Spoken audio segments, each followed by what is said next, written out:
नमस्कार, मार्केट्स का पंचनामा में आप सभी का स्वागत है। मैं हूं सुमित और लगातार 8वां सत्र जबकि भारतीय बाजारों में तेजी देखने को मिली और हफ्ते का पहला कारोबारी सत्र हालांकि गैप अप ओपनिंग हुई और एक अच्छी तेजी शुरुआती कारोबार में थी, लेकिन फिजल आउट हुई हायर लेवल से और उसके बाद लोअर लेवल से दोबारा मार्केट्स के अंदर एक पुल बैक आता हुआ दिखाई पड़ा और उसके बाद मार्केट्स हरे निशान में ही बंद हुए। आज के सुपरस्टार आईटी स्पेस, पिछले मिड कैप आईटी जहां पर एक अच्छी खरीदारी रही, या मिड कैप फार्मा जहां पर तेजी देखने को मिली। प्रॉफिट टेकिंग रही वेदांता के अंदर, करीब करीब 20% ये स्टॉक टूटा। जनवरी के बाद इस तरह का एक हैवी फॉल स्टॉक में आता हुआ दिखाई पड़ा और साथ ही साथ वेदांता की फॉल की वजह से पूरे मिड कैप स्पेस में या पूरे मेटल स्पेस में आज एक प्रेशर आता हुआ दिखाई पड़ा। करीब 3-3.5% मेटल इंडेक्स में गिरावट आज के सत्र में देखने को मिली। तो मेजरली मार्केट्स में जो फॉल था उसमें पार्टिसिपेट करता रियल स्टेट स्पेस या फिर मेटल स्पेस के अंदर जहां पर कुछ दबाव आता हुआ दिखाई पड़ा। आज सरप्राइजिंगली आईटीसी चलता हुआ दिखाई पड़ा, स्पेशली सीएलएसए की रिपोर्ट के बाद 220 रुपए के टारगेट जहां पर आए वहां पर खरीदारी देखने को मिली और साथ ही साथ आज एसबीआई में भी खरीदारी का दौर देखने को मिला। तो काफी समय से जो शेयर रुके हुए थे वो चलते हुए दिखाई पड़े। दो और आज के की हाईलाइट्स, उसमें एक था लिस्टिंग में मजगांव डॉक जो कि तेजी के साथ लिस्ट हुआ और हायर लेवल से प्रीमियम वाइप आउट होता हुआ दिखाई पड़ा, और यूटीआई एएमसी जो कि लिस्ट तो ही डिस्काउंट पर हुआ और उसके बाद वहां पर भी कुछ हद तक प्रेशर आया। हाल की ही लिस्टिंग जैसे केमकॉन जैसे जो शेयर थे वहां पर भी जो फॉल है, मार्केट में जो गिरावट का सिलसिला है वो देखने को मिला। दो और शेयरों में, एक जी एंटरटेनमेंट और एक मदरसन सुमी, दोनों में ही आज करीब करीब 7-8% का फॉल देखने को मिला। चलिए अब सवाल जवाब का सिलसिला शुरू करते हैं। साजिद काजी अशरफी साहब पूछ रहे हैं कि डीमार्ट के रिजल्ट कैसे रहेंगे, ये बता दें। देखिए, डीमार्ट के रिजल्ट आ रहे हैं सैटरडे को, अभी इसकी डिस्काउंटिंग शुरू नहीं हुई है यानी मार्केट्स में, लेकिन हाँ थोड़ा सा टाइम है। तो आप ये मान के चलिए कि 2 दिन के अंदर अगले शेयर्स में कुछ एक प्राइस में इम्पैक्ट आता हुआ दिखाई पड़े या मूवमेंट आता हुआ दिखाई पड़े। प्रेशर रह सकता है क्योंकि लॉकडाउन का इम्पैक्ट है। जिस बिजनेस पे ये मेजरली इन कैश करते हैं वो फूड वाला है, इसमें लो मार्जिन होता है। बाकी बिजनेस के ऊपर थोड़ा इम्पैक्ट रहेगा और रिलायंस एसेस एक्सपैंड कर रहा है, इसके ऊपर भी थोड़ा इम्पैक्ट रहेगा। तो थोड़ा सा नंबर प्रेशर में रहेंगे। कैश का स्टॉक है तो शॉर्टिंग तो पॉसिबल नहीं है। बाकी एक बार को नंबर जरूर देखने पड़ेंगे किस तरह के एनालिस्ट पैटर्निटी मान के चल रही है नंबर्स को।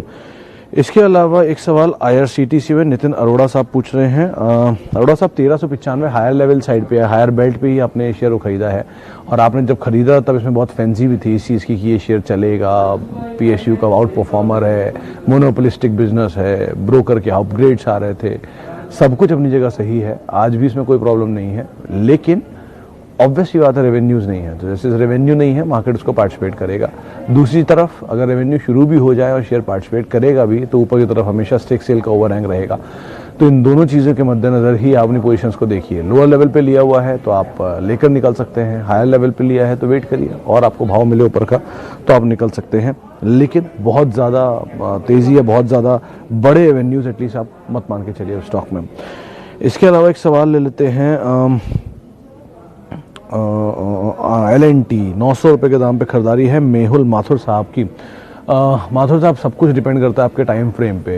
रिसेंटली की रिपोर्ट आई थी 985 के टारगेट दे रहे थे, शायद मैक्वेरी की रिपोर्ट थी, लेकिन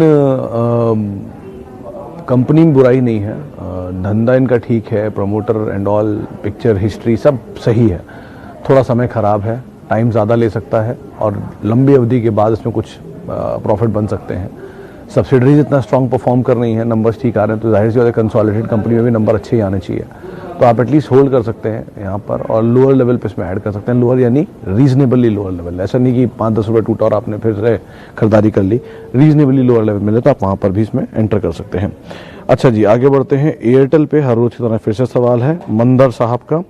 एयरटेल में क्या किया जाए? अब पता नहीं मंदार साहब आपने खरीद रखा है, खरीदना चाहते हैं, ये कहना मुश्किल है, लेकिन हाँ अगर आपने ले रखा है तो आपको पेशेंस देना पड़ेगा। ब्रोकर्स तो 700-750 तक के टारगेट्स भी दे रहे हैं, लेकिन टाइम मांग रहे हैं, तो थोड़ा समय दीजिए। नंबर्स ठीक ठाक रहेंगे अगर तो ज़रूर पार्टिसिपेट करेगा और क्लोजर टू डेट ज़्यादा पता चलेगा किस तरह से शेयर रिएक्ट करेगा नंबर्स के अकॉर्डिंग, लेकिन अदरवाइज आप बने रह सकते हैं, कंपनी में बुराई नहीं है।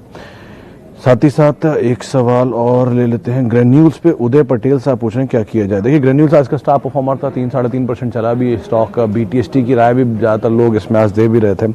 नंबर्स अच्छे आने का अनुमान है। मार्केट में 130 करोड़ के आसपास प्रॉफिटेबिलिटी की खबर है जो कि ब्रोकर्स एस्टिमेट कर रहे हैं और बज ऑन द स्ट्रीट है कि शायद 160 करोड़ भी आता हुआ दिखाई पड़े। तो अगर ऐसे नंबर रहते हैं तो शायद ये शेयर चले, लेकिन अब नंबर से पहले कितना चलता है उस पर डिपेंड करता है। तो नंबर्स ठीक हैं, अच्छे नंबर्स बोल रहे हैं, सीक्वेंशियली भी और वाई बेसिस पर भी आप बने रह सकते हैं, कोई दिक्कत नहीं है इसमें। राजेश बग्गा साहब पूछ रहे हैं कि नैम पे, निपॉन एसेट मैनेजमेंट पे क्या व्यू है।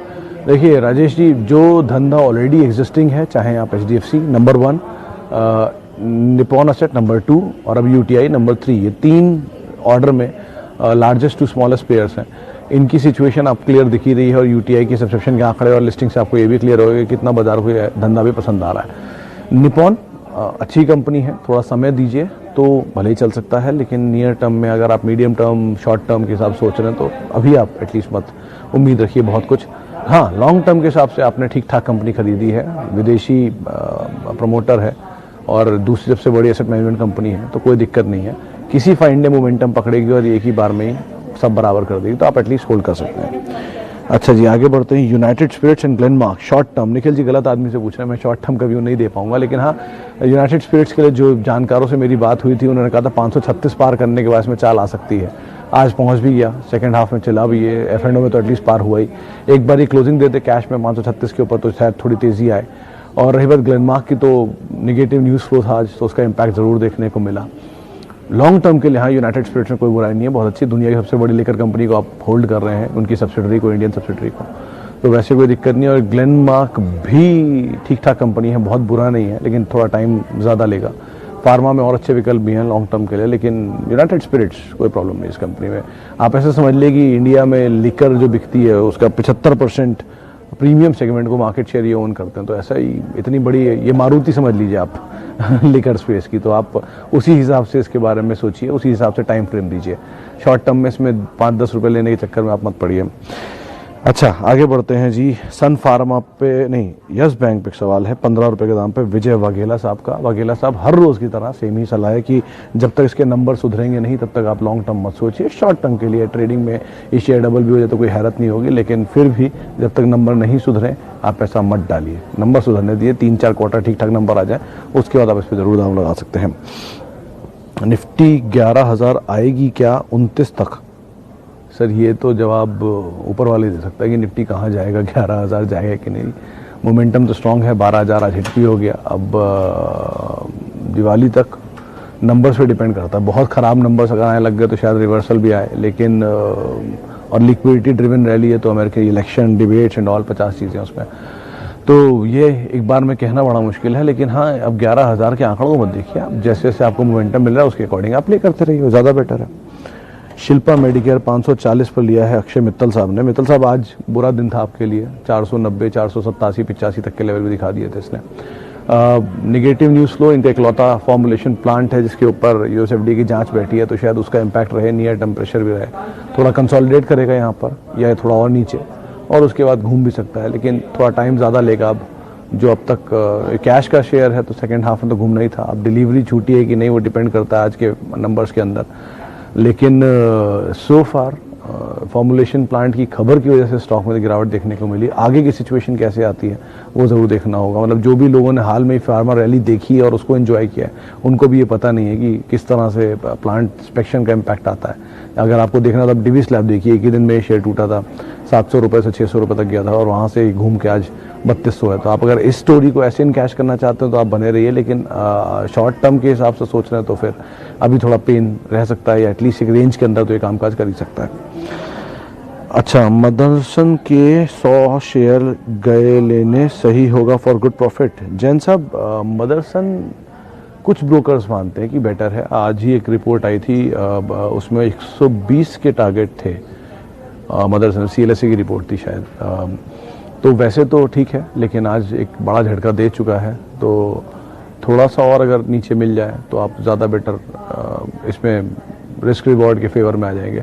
लेकिन अभी एटलीस्ट नया मामला है झटका लेने का, उसको थोड़ा सा ईज आउट हो जाने दीजिए, उसके बाद आप इसमें एंटर करें, ज़्यादा बेटर सिचुएशन रहेगी।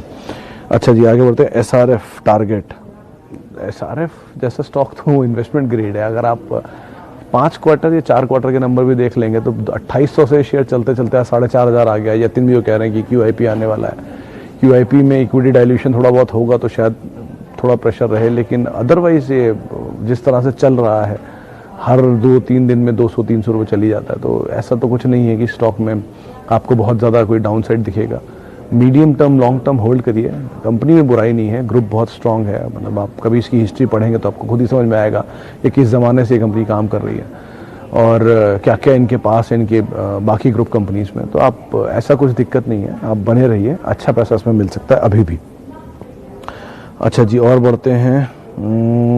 SBI life going down, ICICI prudential going down.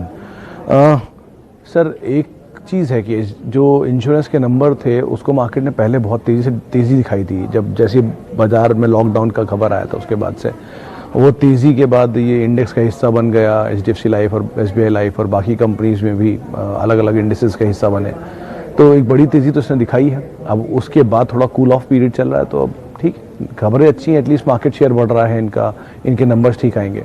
तो आप ये मान के चलिए अगर इन्वेस्टमेंट ग्रेड स्टॉक हैं तो आप टाइम दीजिए, कोई ऐसा बड़ा रिस्क नहीं है, अच्छी पेडिग्री है, अच्छे नंबर्स हैं, अच्छी ग्रोथ है, तो 3 चीज़ें मिलनी चाहिए, तो तीनों आपके पास हैं, तो एटलीस्ट आप बने रह सकते हैं for long term. Short term के लिए तो कुछ भी कहना काफ़ी मुश्किल है इन सभी में से किसी भी स्टॉक में। चलिए, अब समय का थोड़ा अभाव है तो अब सवाल जवाब के सिलसिले को हम यहीं समाप्त करते हैं, लेकिन जिनसे भी हमारी बातचीत हुई उनका बहुत बहुत शुक्रिया। जिनसे हम बातचीत नहीं कर पाए उनसे हम माफ़ी चाहेंगे कि उनके सवालों के जवाब नहीं ले पाए। आप मेरे साथ जुड़ सकते हैं, @Sumit Research ये मेरा ट्विटर हैंडल है। नमस्कार। फ्रेंड्स, मिलते हैं अगले वीडियो के अंदर, जब तक के लिए गुड बाय।